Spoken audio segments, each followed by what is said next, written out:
సుమన్ టీవీలో మీ personal and business promotions కోసం కింది నెంబర్కి కాంటాక్ట్ చేయండి. గత 3 రోజులుగా సిపిఎం పార్టీ నాయకులు శ్రీనివాసులు గారు ఇసుక పైన చేస్తున్నటువంటి ఇసుక దందాపై చేస్తున్నటువంటి కార్యక్రమంలో భాగంగా నిన్న నేను కూడా వాళ్ళతో కలిసి ఇసుక డబ్బు ఎక్కడెక్కడైతే చేశారో అక్కడంతా కూడా నేను కూడా పోయి చూడడం జరిగింది. కానీ ఇప్పుడున్నటువంటి పరిస్థితుల్లో సామాన్యుడు ఇల్లు కట్టుకోవాలంటే ఆ ఇసుకకి పర్మిట్ తీసుకొనేసి అన్నీ ఉన్నా కూడా ఒక లోడు 2 రోజులు తోడుకుంటే దానికి అధికారులు రెవెన్యూ డిపార్ట్మెంట్ అయితే మీ పోలీసు వాళ్ళు అయితే మీ కనీసం హోమ్ గార్డు కానించి కూడా ఆ ట్రాక్టర్లను పట్టుకొని వాళ్ళ దగ్గర ఏదో లేకపోయినా కూడా 5,000, 500, 1,000 రూపాయలు తీసుకునేసి వదిలేసినటువంటి పరిస్థితులు ఉంటే ఈరోజు బడా బిల్డర్స్ పెద్ద వాళ్ళు అందరూ కూడా మాఫియా చేస్తూ 100 లోడ్ ఇసుక పెట్టుకొని ఉంటే గత సంవత్సరంలో తీసుకున్నటువంటి రిసిప్ట్లు ఇప్పుడు చూపిస్తే ఆ రిసిప్ట్లను చూస్తూ కూడా ఎంఆర్ఓ గారు నిన్న మేము 18 ఫోన్లు చేసి చెప్పాం, ఫలానా ప్లేస్లో ఉంది మేడం, ఎట్లుంది చూసి రండి అని. అంటే అప్పటికి మా ఫోన్లకి ఏమీ స్పందించలే. తర్వాత సాయంత్రం పోయేసి అతన్ని పిలిపించుకొని కాంట్రాక్టర్ని అతను తెచ్చినటువంటి బిల్లుల్ని చూస్తే కూడా ఇప్పుడు తీసుకున్నా కూడా ఎందుకయ్యా నువ్వు ఇంత స్టాక్ పెట్టుకున్నావు అని అడిగి సమాధానాలు అతని దగ్గర తీసుకోకుండా అడిగి పోయి అతని దగ్గర బిల్లులు చూసేసి తూతు మంత్రంగా అంటే సిపిఎం పార్టీ చేస్తుండేది ఇది మంచి న్యాయమైన పద్ధతి, పేద ప్రజల కోసం చేస్తాననేసి దానికి విరుద్ధంగా ఖండిస్తూ ఎంఆర్ఓ గారు పెట్టుబడిదారు వ్యవస్థకు కాంట్రాక్టులు కొమ్ము కాస్తే విధంగానే ఈరోజు వాళ్ళు పిలుచుకొని వాళ్ళ దగ్గర బిల్లులు చూస్తుంది. అంతేగాని ఈ వ్యవస్థ ఇప్పటికైనా కళ్ళు తెరిచి పేద ప్రజలకు రావాల్సిన ఇసుకని చూస్తూ ఈ బడా దాదా దందా పైన పూర్తిగా పర్యవేక్షిస్తూ క్షేత్రస్థాయిలో పర్యవేక్షించి ఈ ఇసుక దందా ఎక్కడైతే జరుగుతూ ఉందో, ఎక్కడైతే డంపింగ్ యార్డులు ఉన్నాయో వాటన్నిటి కూడా సీజ్ చేయాలి. గతం 2 రోజుల ముందు వచ్చి భువనేశ్వరి గుడి దగ్గర ఉన్నటువంటి డంపింగ్ యార్డ్ని చూపించినాడు శ్రీనివాస్ గారు. కానీ అక్కడికి పోలే ఎంఆర్ఓ గారు. 3 రోజులైంది అక్కడికి పోయి ఎందుకు వాళ్ళని పిలిచి అడగచ్చు కదా. అంటే అక్కడ పెద్ద బడాబాబులు రాజకీయ నాయకులు ఉన్నారు కాబట్టి ఆడికి పోలే. వాళ్ళ దగ్గర బిల్లులు లేవు, ఏం లేవు కాబట్టి ఇతని దగ్గర బిల్లులు ఉన్నాయనే ఇతని దగ్గరికి పోయిందే కానీ భువనేశ్వరి గుడి దగ్గరికి పోలేదు, మళ్ళీ బార్లపల్లి దగ్గరికి పోలేదు. అంటే ఈ అధికారులు రెవెన్యూ డిపార్ట్మెంట్ ఏ విధంగా ఉందిరా అంటే వాళ్ళ మామూలు మొత్తంలో మునిగి తెలుతూ ఈ బడాబాబులకి కొమ్ము కాస్తూ వాళ్ళ దగ్గరికి అరాకుర జీతాలు కంటే లంచాలు తీసుకుంటూ పేద ప్రజలను నడ్డి విరుస్తున్నారే కానీ వాళ్ళకు వస్తాసు పలుకుతున్నారు. ఇక్కడైనా వ్యవస్థ మారాలి. రెవెన్యూ డిపార్ట్మెంట్ కానీ పోలీసు వ్యవస్థ కానీ ప్రతి ఒక్కరూ కూడా దీనిపైన క్షుణ్ణంగా చేస్తే స్థాయిలో పరిశీలించి సిపిఎం పార్టీ చేస్తున్నటువంటి ఈ ఇసుక దందాపైకి మేము పూర్తిగా తోడ్పాటు అందిస్తామని చెప్పేసి పత్రికా సోదరులకు అందరికీ కూడా తెలియదు. వైసీపీ ప్రభుత్వం మీద తెలుగుదేశం పార్టీ నాయకులు చేసినటువంటి ప్రధానమైనటువంటి ఆరోపణ ఇసుకను మింగేస్తున్నారు అందరూ అని చెప్పి. ఆ మింగేసే దాంట్లోనే మదనపల్లి పట్టణంలో సంబంధించి జేసీబీ వేణు, పీడిఎం వేణు అనే అతను, మధుసూదన్ రెడ్డి అనే అతను వీళ్ళు పట్టణంలో ఉంటారు. అదేవిధంగా నెల్లూరు ప్రాంతం నుంచి వచ్చినటువంటి రాంబాబు లేదా నెల్లూరు ప్రసాద్ రెడ్డి ఇట్లాంటి వాళ్ళు వీళ్ళందరికీ కూడా ఇసుకను సరఫరా చేస్తూ ఉన్నారు అనేటటువంటిది గత ప్రభుత్వంలో జరిగినటువంటి పెద్ద ఆరోపణ. ఈరోజు కూడా వాళ్ళే ఇక్కడ ఇంకా గజ్జలకుంటలో ఉన్నటువంటి ఏఎన్ఎస్ శ్రీనివాసులు, అమర వీళ్ళందరూ అక్కడ ప్రసాద్ రెడ్డితో కుమ్మక్కైపోయి మొత్తం ఇసుకనన్నింటినీ కూడా కొల్లగొట్టారు అనేటటువంటిది ప్రధానమైనటువంటి ఆరోపణ మదనపల్లి పట్టణంలో గత ప్రభుత్వ హయాంలో నడిచింది. ఇప్పుడు కూడా వీళ్ళే చేస్తున్నారు. అయితే ఇప్పుడు తెలుగుదేశం పార్టీ నాయకులుగా ఉన్నటువంటి శంషేర్ గారు కనుసన్నల్లో నడుస్తూ ఉంది. శంషేర్ గారు ఎవరికి చెప్తే వాళ్ళకే నెల్లూరు ప్రసాద్ రెడ్డి ఇసుకను అందించేటటువంటి పరిస్థితి ఉంది. ఇప్పుడు ఈ తెలుగుదేశం పార్టీ అధికారంలోకి వచ్చిన తర్వాత జేసీబీ మధు అనే ఆయన పెద్ద డాన్గా తయారైపోయి ఒక్క హంద్రీ నివాలో Chippili summer storage tank repair అనేటటువంటి పేరుతో రోడ్డు ట్రాన్స్పోర్ట్ పర్మిషన్ తెచ్చుకొని ఇసుకను ఎక్కడి నుంచి తేవాలా, ఇసుక రిచ్ ఎక్కడుంటే అక్కడి నుంచి తేవాలా. కానీ అనుమతులు లేనటువంటి బహుదా నదిలో నిమ్మలపల్లి అగ్రహారం దగ్గర నుంచి పెద్ద ఎత్తున ఇసుకను కొల్లగొట్టి బెంగళూరుకి అమ్మాడు. ఇక్కడ అందరికీ కూడా సరఫరా చేసినటువంటి పరిస్థితి ఉంది. అట్లాగే ఇటు చుట్టుపక్కల ఉన్నటువంటి మట్టిని అంతా కూడా ఏఎన్ఎస్ శ్రీనివాసులు ఈరోజు అక్కడ ఎనుమలవారిపల్లికి పైన ఉన్నటువంటి చెరువును తవ్వేసి అక్కడ వుడ్లాండ్ దగ్గర భూమిని అంతటిని కూడా పూర్తి చేయడం జరిగింది. అట్లే విధంగా ఈ శంషేర్ నాయకత్వంలో బెంగళూరు కంపించాలనేటటువంటిలో దాంట్లో బార్లపల్లిలో ఇసుకని డంప్ చేసి పెట్టారు. బసినికొండ దగ్గర 2 చోట్ల డంప్ చేసి పెట్టారు. ఇవన్నీ కూడా దానికి ఏం ఆధారాలు లేవు కాబట్టి ఇప్పటివరకు ఎవరిని చూపించినటువంటి పరిస్థితి. అదేవిధంగా భువనేశ్వరి గుడి పక్కన టౌన్లో ఈడాడ అనేది ఏం లేదు, ఎక్కడ చూసినా ఇసుకని డంప్ చేసి పెట్టారు. దీంట్లో అన్నింటిలోనూ వీళ్ళ హస్తం ఉంది, దీని జోలికి పోవట్లేదు.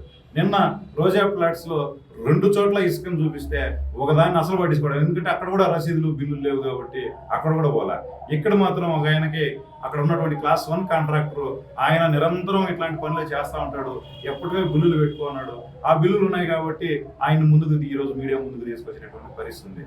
మీకు నిజంగానే ఉంటే వీటన్నిటి మేము 12 చోట్ల ఈరోజు ఇసుక మట్టి డంప్ చేసినటువంటివి అన్ని చూపించాం సిపిఎం పార్టీగా, ఆధారాలు చూపించమని. వీటన్నిటికీ బిల్లులు రసీదులు చూపించండి. అందులోన మీరు ఇక్కడ పెట్టి అమ్ముకునేటటువంటి రైతు మీకు ఎవరిచ్చారు? ముఖ్యంగా ఇక్కడ అంకిశెట్టిపల్లి చెరువు వంక ఉంది. ఈ వంకలో భానుప్రకాశ్ లాడ్జికి సంబంధించిన ఆయన ప్రసాద్ అనే అతను ఆ ఇసుకలో ఉన్నటువంటి ఆ వంకలో ఉన్నటువంటి ఇసుకను అంతటిని కూడా ఆడ స్టాక్ పెట్టేసి ఇసుక ట్రాక్టర్లకి ఒక్కొక్క ట్రాక్టర్కి 1500 అమ్ముకుంటూ ఈ శంషేర్ అనే అతనికి రోజువారీ మామూలు ఆయనకి ఇస్తున్నటువంటి పరిస్థితి ఉందా లేదా మీరు సమాధానం చెప్పండి. మాకేం తెలియదు, జనం చెప్తున్నారు. ఈ విషయాలన్నీ జనం చెప్పినటువంటివే. మీరు వెనకాల ఎవరో ఉండి నడిపిస్తున్నారు అంటున్నారు కదా. నిజంగా మాకు ఇసుక అందని, లేకుంటే ఇసుక కోసం విసిగి వేసారిపోయినటువంటి ప్రజలు మాకు సమాచారం ఇచ్చారు. ఆ ప్రజలంతా మేము ఉన్నాం, ఆ ప్రజలే మా అంటున్నారు. కాబట్టి మేము ఇప్పుడు సమాచారాలు ఇచ్చినాం. వీటన్నింటి మీద నిష్పక్షపాతంగా సమగ్రమైనటువంటి విచారణ జరిపించండి. ఎవరైతే దీంట్లో ఇన్వాల్వ్ అయి ఉన్నారో వాళ్ళందరి మీద చర్యలు తీసుకోవాలని చెప్పి డిమాండ్ చేస్తున్నాం. రెండోది, ఈ ఇసుక మాఫియా వల్ల ఈరోజు పూర్తిగా నష్టపోతున్నది ఎవరంటే చిన్న ట్రాక్టర్లు పెట్టుకొని దాని మీదనే డిపెండ్ అయ్యి ఉండి ఏదో పని చేసుకుందాం అనేటటువంటి పరిస్థితి ఉంటే అట్లాంటి వాళ్ళకి ఇసుక లేకుండా మట్టి దొరక్క, ఈ రకరకాలుగా ఇటుక పనులు దొరక్క, ఏ పనులు లేక ట్రాక్టర్ మీద డిపెండ్ అయి ఉన్నటువంటి కూలీలు, డ్రైవర్లు నష్టపోతున్నారు. చిన్న ఇండ్లు అప్పులు చేసుకొని ప్రభుత్వం మంజూరు చేసిన ఇండ్లు, ఎప్పుడో ఇందిరమ్మ గవర్నమెంట్ కాంగ్రెస్ గవర్నమెంట్లో మంజూరు చేసినటువంటి ఇందిరమ్మ ఇండ్లు కూడా కట్టుకోలేనటువంటి పేదలు ఇప్పుడు కట్టుకుందామంటే వాళ్ళకి ఇసుక లేదు, మట్టి లేదు. దీనివల్ల వాళ్ళు నష్టపోతున్నారు. అందువల్ల ఇట్లాంటి వాళ్ళు నష్టపోకుండా ఉండాలనంటే ప్రభుత్వం వెంటనే ఇసుక రిచ్లు ప్రారంభించాలి. ఇసుక ఆన్లైన్ చలాన్లు కట్టించేటటువంటి దాన్ని ప్రారంభించాలి. ఇప్పటిదాకా మేము సిపిఎం పార్టీ చూపించినటువంటి ఈ డెండ్లన్నింటినీ కూడా ఆక్రమించుకొని ప్రజలకు ప్రభుత్వ ఇండ్లు మంజూరైనటువంటి వాళ్ళకి ఉచితంగా ఇవ్వాలని చెప్పి మేము డిమాండ్ చేస్తున్నాం.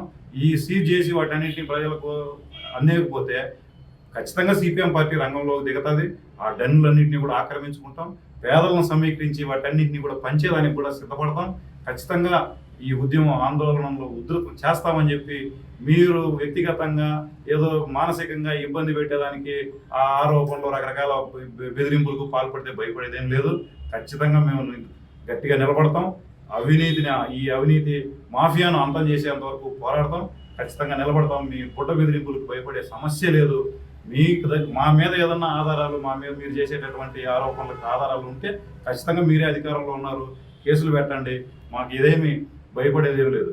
తెలుగుదేశం పార్టీ అధినేత చంద్రబాబు నాయుడు గారు ఎలక్షన్ అప్పుడు ఏవైతే హామీలు ఇచ్చారో ఆ హామీలలో సూపర్ 6 హామీలలో ఏ హామీ ఎత్తుకున్నా ఏదో ఒక రంగానికి మాత్రమే ఉపయోగం అనేది జరిగేది. ఇక్కడ ఉదాహరణకి ఉచిత బస్సు, మహిళలకు ఉచిత బస్సు ప్రయాణం ఒక రంగానికి, అదేవిధంగా తల్లికి వందనం అయితే విద్యార్థులకు, ఆ విధంగా ఒక రంగానికి మాత్రమే జరిగేది. అక్కడ అభివృద్ధి మేలు జరిగేది.